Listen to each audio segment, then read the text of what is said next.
नमो अरिहन्ताणं नमो सिद्धाणं नमो आयरीयाळं नमो उवज्जायाणं नमो लोये सव्वसावुणं मङ्गलं भगवान् वीरो मङ्गलं गौतमो गणी मङ्गलं कुन्दकुन्दाद्यो जैनधर्मोऽस्तु मङ्गलम् सर्वमङ्गलमाङ्गल्यं सर्वकल्याणकारकं प्रधानं सर्वधर्माणां जैनं जयतु शासनं जैनं जयतु शासनम्।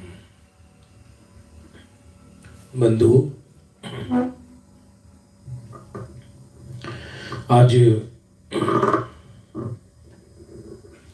शनिवार के दिन आज से हमने एवरी सैटरडे प्राचीन कवियों के भजनों के अर्थापन यहाँ श्रवण करेंगे और कविवर भागचंद जी से शुरू करेंगे। वैसे भागचंद जी, दौलत राम जी, भूधरदास जी और दयानत राय जी, भजन तो इतने हैं कि ये भागचंद जी, भूधरदास जी, दौलत राम जी, दयानत राय जी, करीब ये चार के ही यदि जोड़े तो 600 भजन बैठेंगे। 600 से भी ऊपर भजन बैठेंगे। लेकिन हम बहुत महत्वपूर्ण लेंगे और शांति से इसका रसास्वादन करेंगे। अब आप ऐसा आग्रह मत रखना कि प्रतिदिन लो, क्योंकि प्रतिदिन तो विषय हमारा चल ही रहा है। संध्या काल और सुबह काल वो तो यथावत चलेगा। भागचंद जी साहब का इसकी पीडीएफ हम अगली बार आपको मिल पाएगी। आज हम पीडीएफ हमको मिल नहीं पाई इसकी, लेकिन इसकी पीडीएफ है। आप सबको भजन याद होगा। ये जब निज आत्म अनुभव आवे, ये भागचंद जी का भजन है, अत्यंत अद्भुत है। और ये भजन एक नहीं दो है।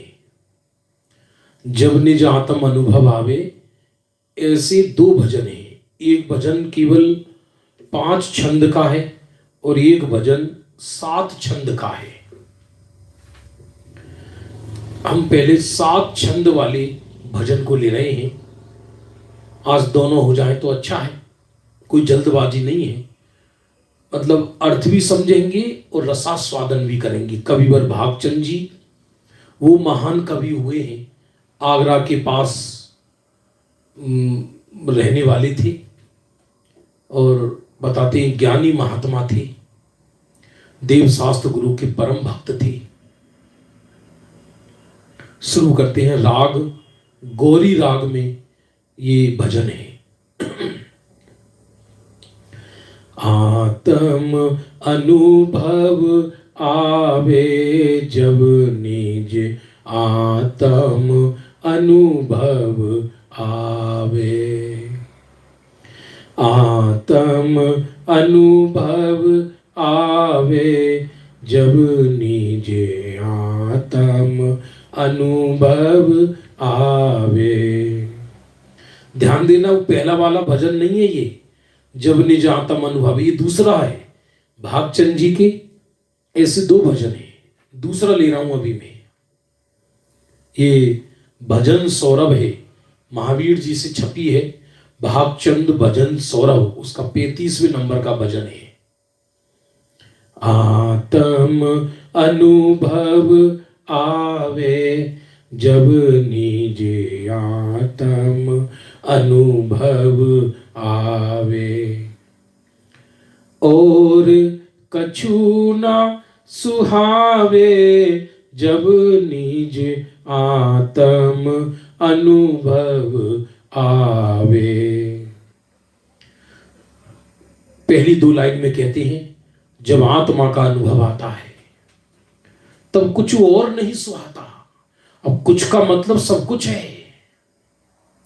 दुनिया राख का ढेर नजर आती है, अद्भुत भजन है ये, बहुत अद्भुत भजन। और कछु ना सुहावे जब निज आत्म अनुभव आवे। जिन आज्ञानुसार प्रथम ही, ये भजन पहले दिन इसलिए चुना है, ये पहली सैटरडे को। इस पूरे भजन में सम्यक्त की विधि भी लिखी है, आत्म अनुभव की विधि भी लिखी है, और आत्म अनुभव में क्या आनंद आता है वो भी लिखा है। जिन आज्ञा अनुसार प्रथम ही तत्व प्रतीति अनावे। जिन आज्ञा के अनुसार, जिनेंद्र भगवान की आज्ञा के अनुसार पहले में पहले तत्व की प्रतीति होती है, माने तत्व समझ में आता है, उसकी विकल्पात्मक ज्ञान में निर्णय होता है उसको। जिन आज्ञा अनुसार प्रथम ही तत्व प्रतीति अनावे। अरे वर्णादिक रागादिक ते निज, वर्णादिक रागादिक ते निज चिन्ह भिन्न फिर ध्यावे। जब निज आत्म अनुभव आवे, जब निज आत्म अनुभव आवे। बहुत अद्भुत भजन है ये। पीडीएफ कल भेज दूंगा वैसे मैं आपको। वैसे तो सैटरडे सैटरडे चलेगा, कोशिश करेंगे 2 दिन हो। पहले जिनेंद्र की आज्ञा के अनुसार तत्व प्रतीति का उपाय करता है। और क्या उपाय किया कि वर्णादिक रागादिक ते निज चिन्ह भिन्न फिर ध्यावे। रागादिक और वर्णादिक समय सार का पूर्व रंग अधिकार आ गया इसमें, जीवा जीव अधिकार, माने वर्णादि अनुरागादि से निज भाव को न्यारा किया। वर्णादि अनुरागादि से निज भाव को न्यारा किया। वर्णादि में समस्त पुद्गल आ गया और रागादिक में समस्त विभाव पर्याय आ गई। वर्णादिक रागादिक ते निज चिन्ह भिन्न फिर ध्यावे। रागादिक और वर्णादि से इनको पहचान कर, चिन्ह माने चेतन को भिन्न पहचानता है। जब निज आत्म अनुभव आवे, जब निज आत्म अनुभव आवे। फिर आगे क्या कहते हैं, पूरी विधि बताइए। मति ज्ञान फरसादि विषय तज, मति ज्ञान फरसादि विषय तज आत्म सम्मुख ध्यावे।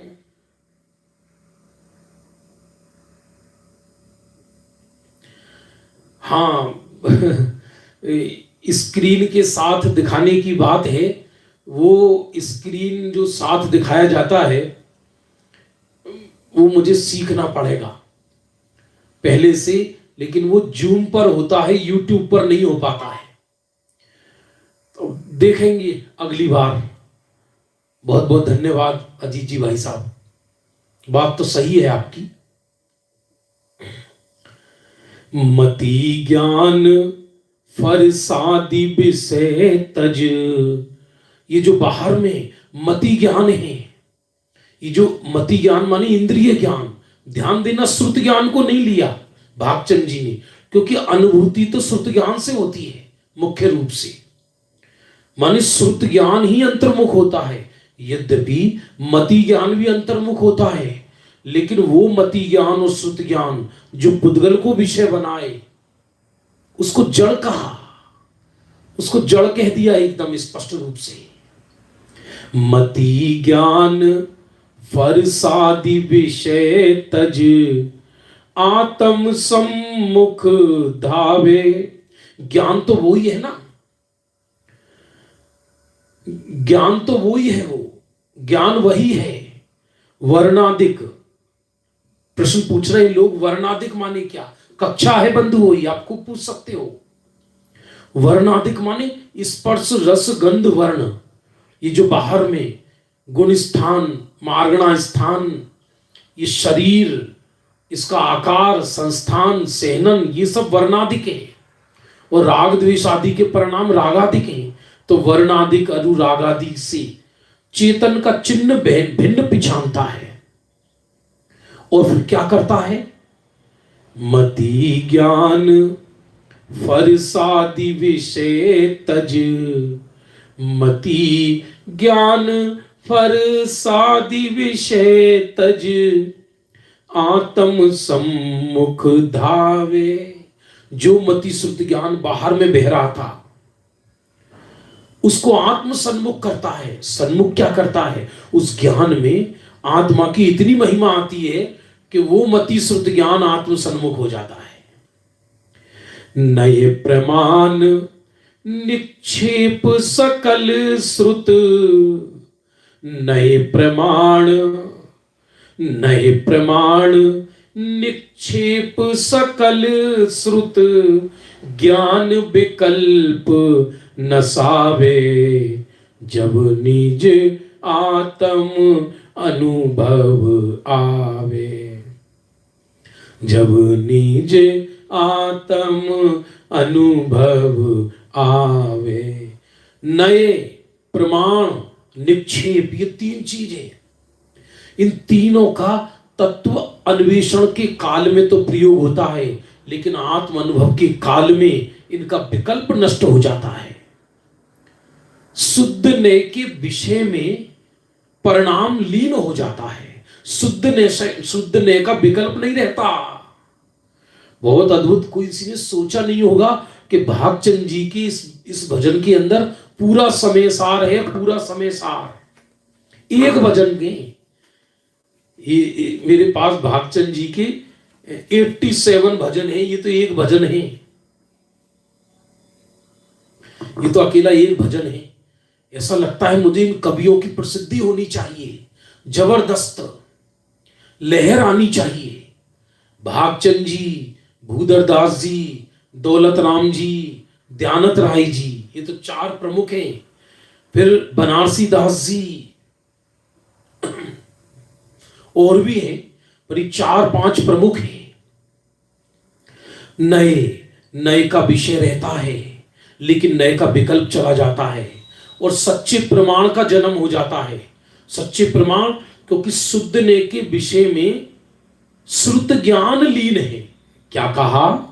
शुद्ध नए के विषय में श्रुत ज्ञान लीन है, तभी उस श्रुत ज्ञान को परोक्ष होने पर भी स्वसंवेदन प्रत्यक्ष कह देते हैं।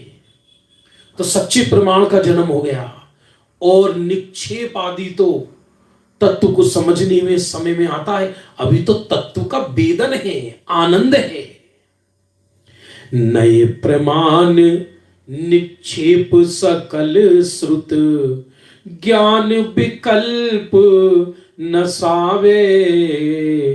जब निज आत्म अनुभव आवे, जब निज आत्म अनुभव आवे।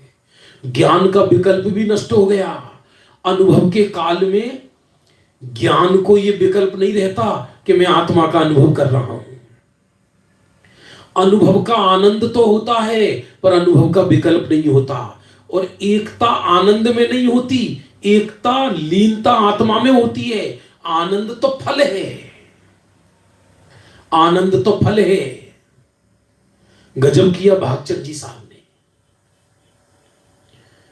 ये वही भागचंद जी साहब, सांची तो गंगा ये बीत रागवाणी, उन्हीं का भजन है ये।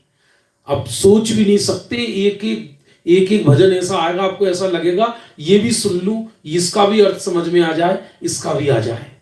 और क्या कहते हैं आगे, चिदे हम शुद्धो हम इत्यादिक आप माही बुध आवे।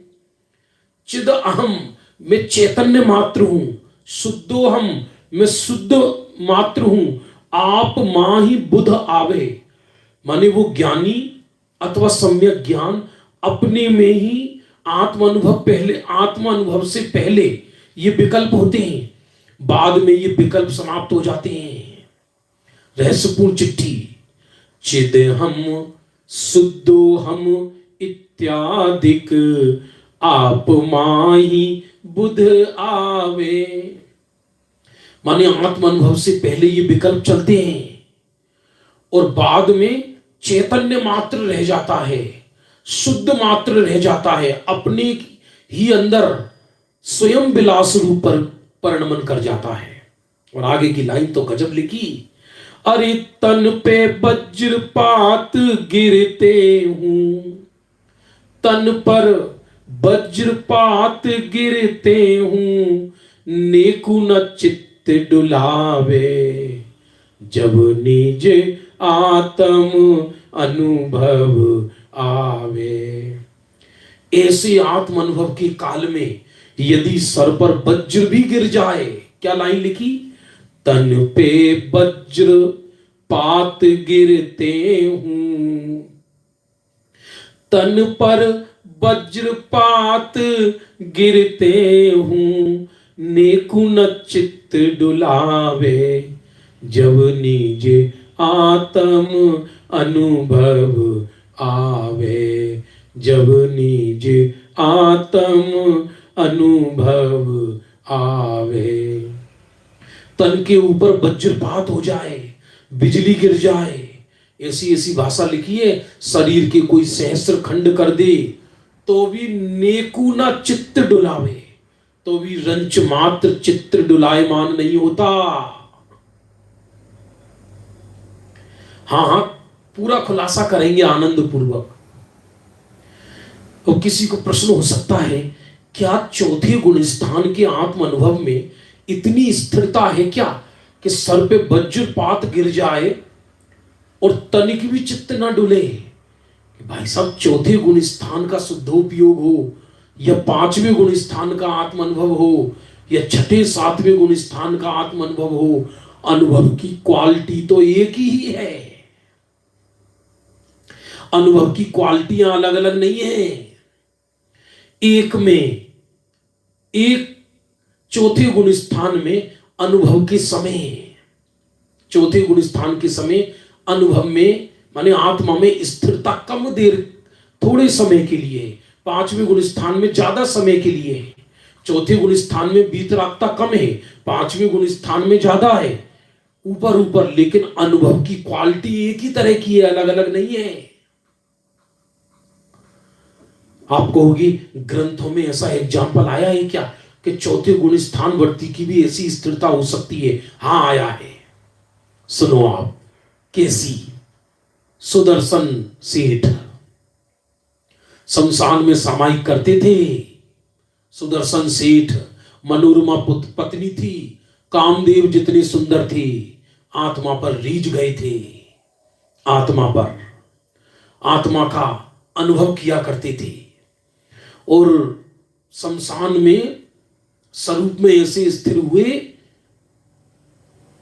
कि रानी की दासी उनको ऐसे ही उठा लाई, उनको भान नहीं कि कोई मुझे उठाकर ले जा रहा है। जरा विचार करना, 100 रुपए का इंजेक्शन व्यक्ति को बेहोश कर देता है, इंजेक्शन, और डॉक्टर कुछ भी चीरा फाड़ी कर देती है और उसे मालूम नहीं पड़ता, तो क्या आत्म अनुभव इंजेक्शन से ज्यादा गिरा हुआ है क्या? अरे इंजेक्शन तो जड़ बनाकर उस जीव को जड़ बनाता है, इंजेक्शन तो बेहोश करता है, पर आत्म अनुभव तो चैतन्य की धुनी, चैतन्य का अनुभव कराते हुए पर से बेभान हो जाता है। इंजेक्शन तो बेहोश करता है, जड़ है वो तो, जड़ बना दिया उसने तो, इंजेक्शन ने तो। लेकिन यहां तो चेतना जीवंत हो जाती है, चेतना जयवंत हो जाती है, और उस जयवंत चेतना में अंदर आनंद की केली चलती है, आनंद के घूंट चलते हैं, और बाहर वज्रपात हो जाए, क्या बाहर में वज्रपात हो जाए तो नेक चित्त नहीं डुलित होता। क्या भजन है, 87 भजन है भागचंद जी के। तन पे वज्र पात गिरते हूं, तन पर वज्र पात गिरते हूं, नेकु न चित डुलावे, जब निज आत्म अनुभव आवे, जब निज आत्म अनुभव आवे। क्या गजब, मुझे तो बिल्कुल शक नहीं लगता, क्योंकि ऐसी वचन भरगड़ा ज्ञानी की निकल सकती है। ये भागचंद जी आत्मानुभवी जीव थे। और आगे क्या कहते हैं, स्वसंवेद आनंद बढ़े अति, स्वसंवेद आनंद बढ़े अति, बचन कहो नहीं जावे। क्यों? क्योंकि आत्म अनुभव कहो या आत्म संवेदन कहो, उस आत्म अनुभव के काल में स्वसंवेदन पूर्वक आनंद, आनंदो, ऐसा आनंद कि जो वचनों से नहीं कहा जा सकता। आनंद को तो भोगते हैं निर्विकल्प होकर। सच में आनंद का विकल्प स्वयं दुख रूप होता है। क्या कहा? आनंद का विकल्प दुख, स्वयं दुख रूप होता है, और अनुभव का विकल्प अनुभव रहित दशा को सूचित करता है। इसलिए अनुभव के काल में ना आनंद का विकल्प है ना अनुभव का विकल्प है। ज्ञान शुद्धात्मा में लीन हो जाता है, चारित्र में स्थिरता बढ़ जाती है, और स्वरूप में तो निरंतर प्रतीति चली रही है। हाँ, भागचंद जी साहब का परिचय अब तो भजन चल गया, वैसे मुझे देना चाहिए था स्टार्टिंग में, अगली बार देंगे। स्वसंवेद आनंद बढ़े अति, बचन कहो नहीं जावे, और देखन जानन चरण तीन बिच, देखन जानन चरण तीन बिच, एक स्वरूप बहावे, जब निज आत्म अनुभव आवे, जब निज आत्म अनुभव आवे। देखन माने ज्ञान, जानन, देखन माने है दर्शन श्रद्धा, जानन माने ज्ञान, और चारण माने चारित्र। तीनों के बीच एकता हो जाती है आत्म अनुभव के काल में। वहां अनुभव के काल में सुनो सुनो सुनो, श्रद्धा तो अपने को पूर्ण स्वीकार करती ही है। आत्म अनुभव के काल में तो अपूर्णता भी ज्ञान का विषय नहीं है। ध्यान देना, बुद्धिपूर्वक, क्योंकि बुद्धिपूर्वक ज्ञान स्वरूप में लगा है, चारित्र भी स्वरूप के अंदर स्थिर हो गया है, भले ही अल्प देर अल्पकाल के लिए हुआ, तो तीनों एक में एक हो गए हैं, कोई भेद नहीं है दर्शन ज्ञान चारित्र का।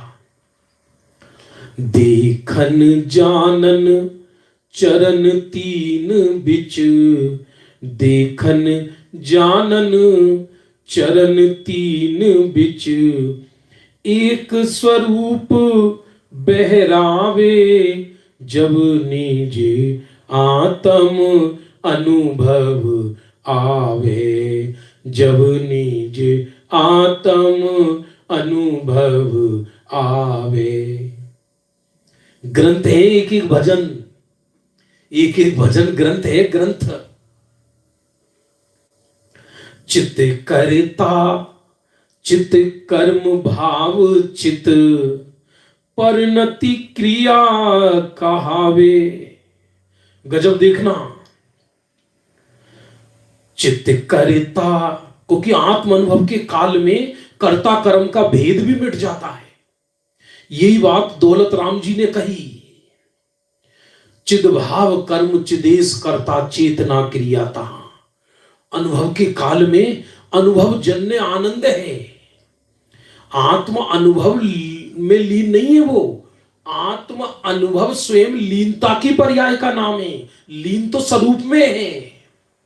अरे कुछ समझ में आ रहा है, नहीं आ रहा? ज्ञानी आत्म अनुभव में लीन नहीं है, लीनता का नाम आत्म अनुभव है। निर्विकल्प अनुभव, निर्विकल्प अनुभव, गजब। चित्त करता चित्त कर्म भाव चित्त, चैतन्य ही करता और चैतन्य ही कर्म। अरे चित्त परिणति क्रिया कहावे, और चैतन्य ही क्रिया, क्योंकि न कर्ता का भेद, न कर्म का भेद, न क्रिया का भेद।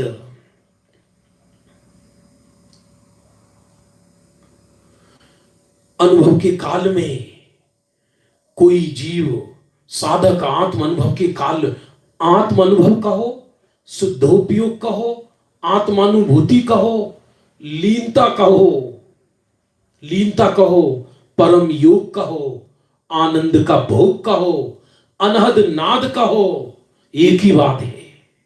आनंद आनंद आनंद, आनंद की पराकाष्ठा है। जगत के आनंद से इसकी प्रतिस्पर्धा करी नहीं जा सकती। यही आत्म अनुभव अंतर मुहूर्त रह जाए तो केवल ज्ञान हो जाए। महिमा आत्मा की है, महिमा आत्मा की है। तीनों अभिन्न अखंड उपयोग की निर्मल दशा। क्योंकि भजनों का अर्थ है, अति विस्तार भी नहीं करेंगे। मेरे को थोड़ा अति विस्तार मेरे स्वभाव में नहीं है बंधु। या इसे आप अयोग्यता समझो या योग्यता, ऐसा लगता है क्योंकि रस आता है, ज्यादा विस्तार नहीं होता मेरे पे। चित्त करता चित्त कर्म भाव चित्त, चित्त करता चित्त कर्म भाव चित्त परिणति क्रिया कहावे। चैतन्य ही कर्ता, चैतन्य ही कर्म, चैतन्य ही उसका परिणाम। ये और साधक साध्य ध्यान ध्येयादिक, साधक साध्य ध्यान ध्येयादिक भेद कछु ना दिखावे।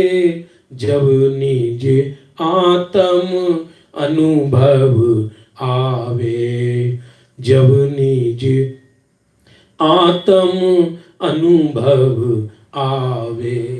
अनुभव के काल में कौन साधक, कौन साध्य, कौन ध्यान, कौन ध्येय, कौन ध्याता, इसका विकल्प ही नहीं रहता। और यदि विकल्प हो, सुनना बंधु, यदि विकल्प हो तो वो सविकल्प दशा कहलाए, निर्विकल्प दशा नहीं। वो अनुभव की दशा नहीं कहलाएगी।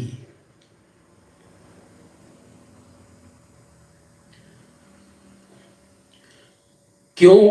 क्योंकि यद्यपि ज्ञान की सविकल्प की ओर से देखें तो वो साधक है, साधक है। ध्यान में जाने वाला जीव, अनुभूति में जाने वाला जीव साधक है। तथापि स्वयं उस जीव को ये कोई विकल्प ही नहीं है कि मैं साधक हूं या साध्य हूं या मैं साधना कर रहा हूं।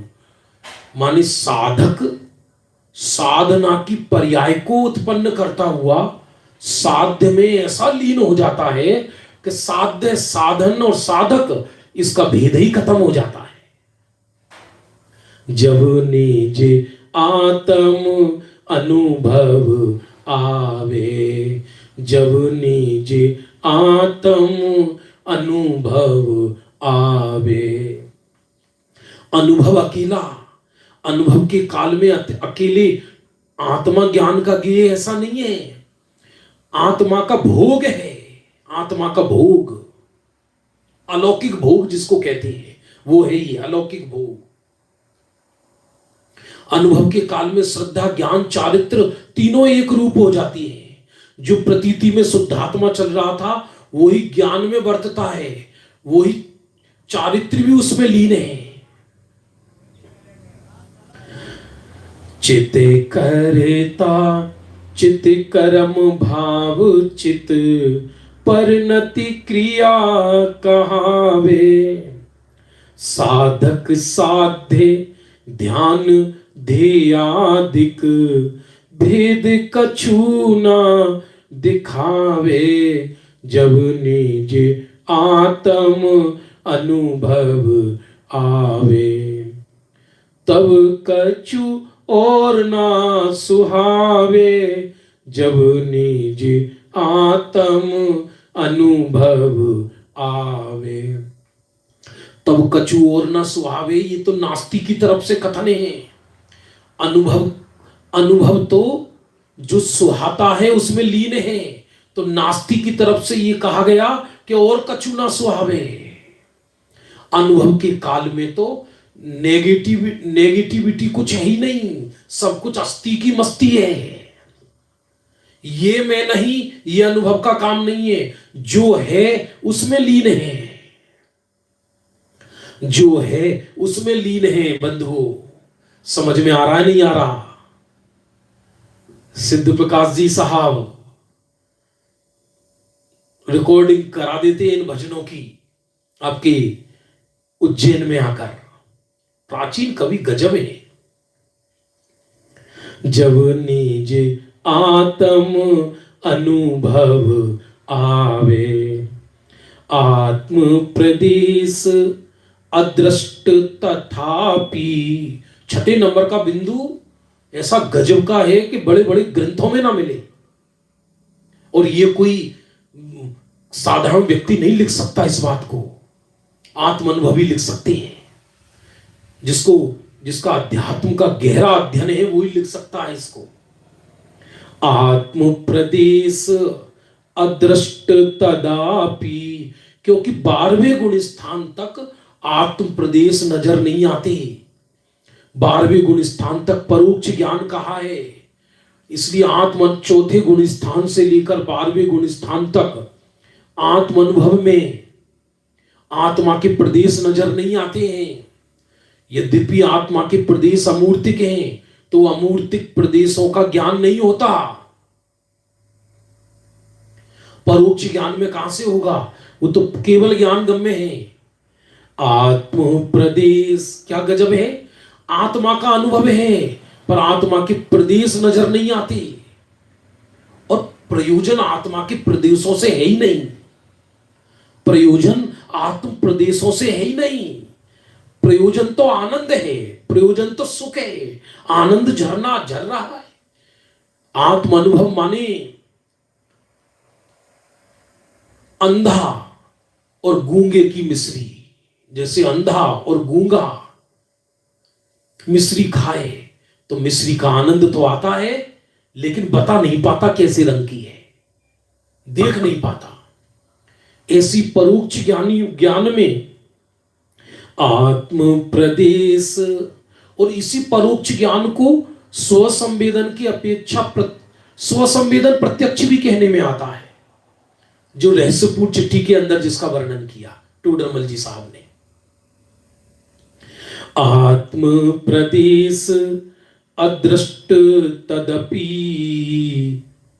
आत्म प्रदेश अदृष्ट तदापि, रस स्वाद प्रगट दर्शावे, रस स्वाद प्रगट दर्शावे, जब निज आत्म अनुभव आवे।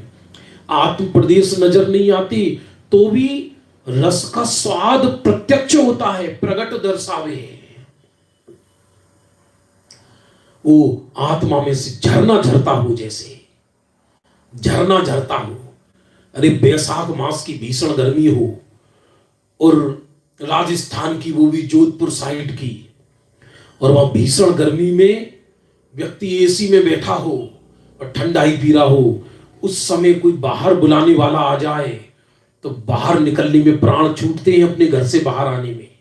सर्दियों के समय ऐसा कह सकते हैं कि बाहर माइनस हो, जम्मू कश्मीर जैसी, लेह लद्दाख जैसा, और ये अपने घर में रजाई में बैठा हो तो बाहर निकलने में प्राण छूटेंगे।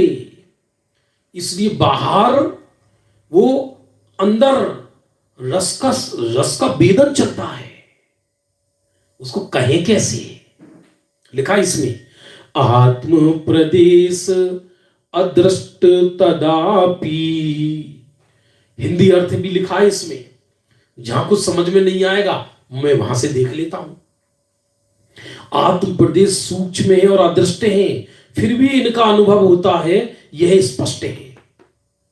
माने क्या गजब है, आत्म प्रदेश दिखाई नहीं दे रहे, अदृष्ट है, सूक्ष्म है, परोक्ष ज्ञानियों को तो भी उसका अनुभव होता है। आत्म प्रदेश अदृष्ट तदपि रस स्वाद प्रगट दर्शावे,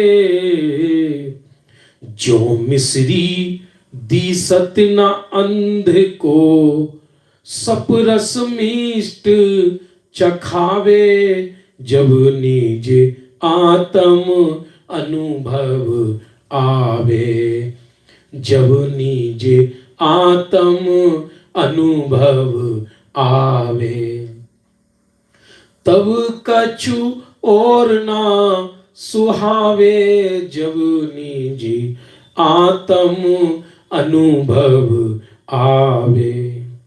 क्या लिखा, जो मिश्री दी सतना अंध को, जैसे अंधे को मिश्री नहीं दिखती, अंधे को मिश्री नहीं दिखती, और सपरस मिष्ट चखावे,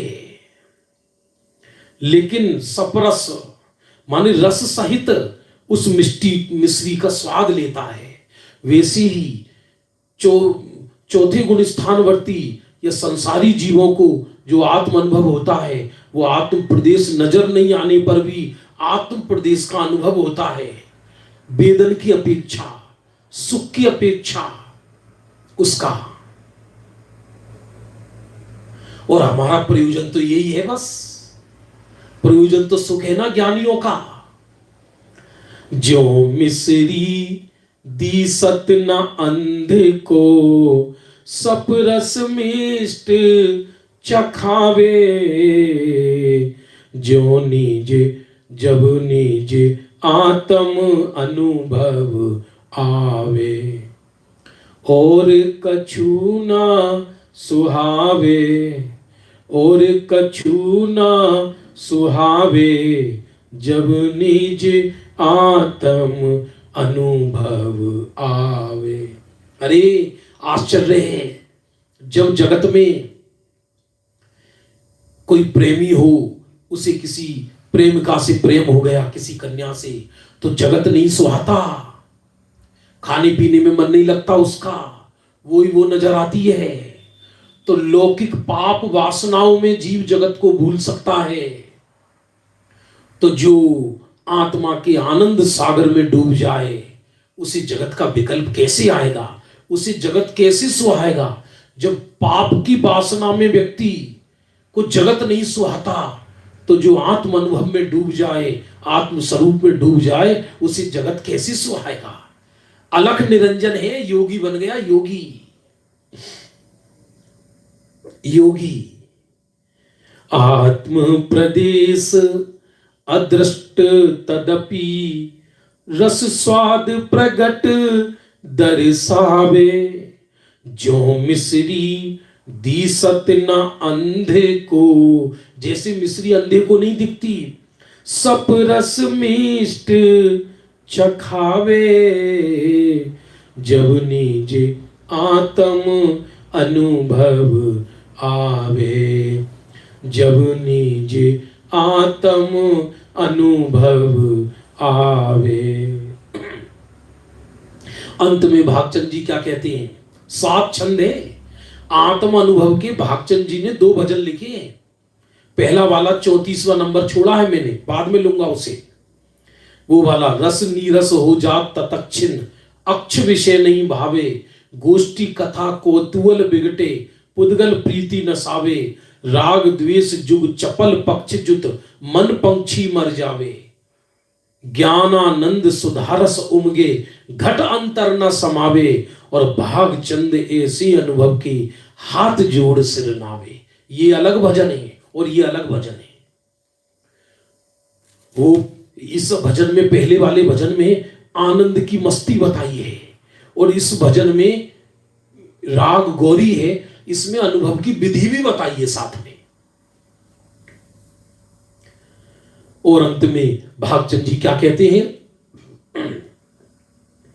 जिन जीवन के संस्कृत पारा, वार पार निकटावे, भागचंद ते सारे अमोलक, भागचंद ते सारे अमोलक, परम रतन बर पावे, जब निज आत्म अनुभव आवे। जिन जीवन संस्कृत पारावार पार निकटावे, क्या कहते हैं?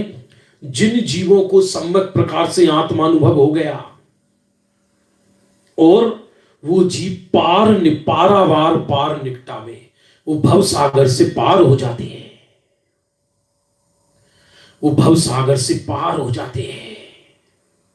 और उसका दूसरा अर्थ भी निकल रहा है कि ऐसे अनुभवी जीवों की संस्कृत माने जो चरणों में आता है, इनके निकट रहता है, वो भी भव से पार हो जाता है। जिनको आत्म अनुभव हो गया, ऐसे ज्ञानी बुद्ध जीवों के नजदीक जो रहता है, वो भी भव से पार हो जाता है। और मुख्य अर्थ क्या है कि जिन जीवों के ये सम्यक प्रकार से आत्म अनुभव हो गया, वो संसार का किनारा उनका नजदीक आ जाता है। जिन जीवन के संस्कृत पारा, वार पार निकटावे, अरे भागचंद ते सारे अमोलक, भागचंद ते सारे अमोलक, परम रतन बर पावे, जब निज आत्म अनुभव आवे। वो पार हो जाते हैं, अर्थात जन्म मृत्यु की परंपरा शीघ्र समाप्त कर देते हैं। और भागचंद ते सार अमोलक, भागचंद जी कहते हैं वो नर भव का सार पा लेते हैं, अमूलक, जगत में परम रतन भर पावे, अर्थात रत्नत्रय की पूर्णता कर लेते हैं, परम रत्नत्रय के धन को पा जाते हैं। जब निज आत्म अनुभव आवे, जब निज आत्म अनुभव आवे। हम क्या बताएं, हमको कितना भाव हो रहा है इन भजनों के प्रति। याद इसी से शुरू करना था। ऐसी देव भक्ति है उत्कृष्ट, गुरु भक्ति है उत्कृष्ट, और शास्त्र भक्ति है उत्कृष्ट, जबरदस्त है। ईसागढ़, ईसागढ़ है ग्वालियर के पास, वहां के रहने वाले थे आप। आगरा के पास भी कहा जाता है, और संस्कृत और हिंदी दोनों भाषाओं के जानकार थे। प्रतापगढ़ लश्कर में भी रहे हैं आप। इनके विषय में बस एक बात मैं कहना चाहूंगा, भागचंद जी के विषय में। ईसागढ़ में आपका व्यापार बिगड़ गया था, दुकान थी, और कवियों के साथ ऐसा ही हुआ है। पूर्व के इतिहास उठाकर देखो, इन्होंने अपना कभी स्वाभिमान नहीं खोआ। और तो व्यापार जब इनका बिगड़ गया, उस समय ये अध्यात्म की क्रांति नहीं थी, तो व्यापार करने कानपुर पहुंचे। तो कानपुर में शास्त्र सभा में पीछे बैठ गई जाके, मेली कुचेली कपड़ों में। तो बाद में जिनवाणी स्तुति गाई जा रही थी, इन्हीं भागचंद जी कृत, सांची तो गंगा यह बीत रागवाणी। और बाद में लोगों ने भागचंद जी से पूछा कि तुम कहां से आए हो, तो भागचंद जी ने कहा हम भागचंद जी के गांव से आए हैं। लेकिन धीरे धीरे लोगों को मालूम पड़ गया यही भागचंद जी हैं।